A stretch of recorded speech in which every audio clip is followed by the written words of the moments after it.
Hey, what's up, everybody? It's your boy Onyx here, Going Full Nerd.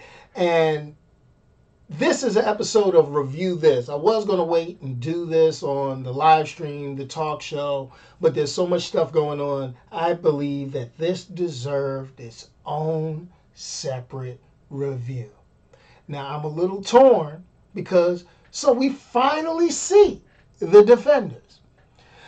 The culmination of the first phase of the Marvel Netflix properties. Yeah! Yo, as you can tell from my other videos, I was getting real hyped for this because, I loved it.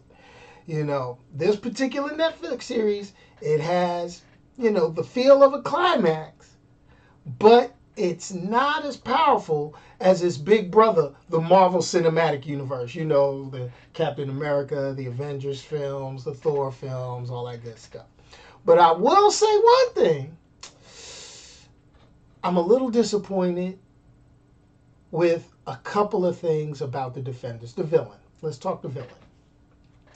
I'm disappointed that the Kingpin, who was introduced in Daredevil Season 1, who arguably, to me, is the best villain that they've had in the Marvel Netflix series, next to Kilgrave from Jessica Jones.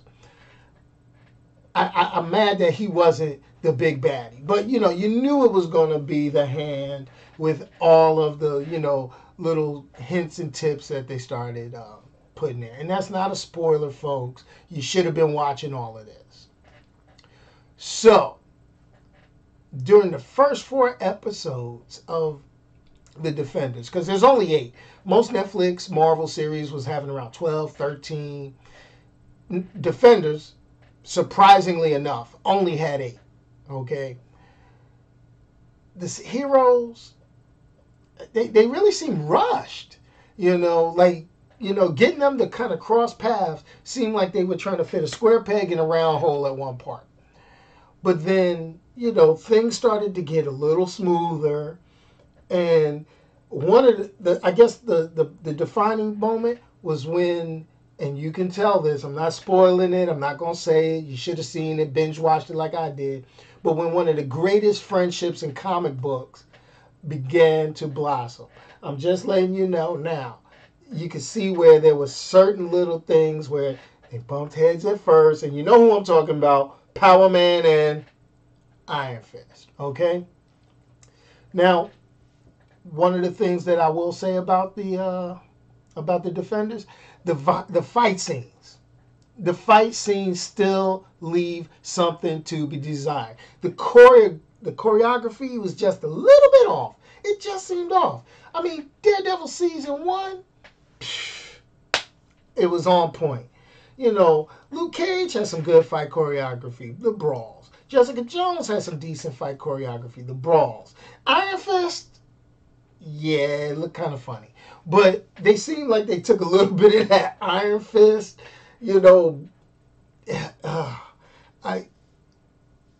Marvel, get your choreography just a little bit better. It seemed a little bit off. Now, when the whole thing kind of worked its way through, you could tell Daredevil was your leader. Luke Cage was your conscience. Jessica was the realist. And Iron Fist is still getting character development and defining his focus. They're going to treat Iron Fist some kind of way. I mean, in the comic books, Iron Fist usually is one of the most well put together, I got my head on straight characters. I don't know why they're going this direction in the, in the Netflix series. I'm going to just leave it on its own.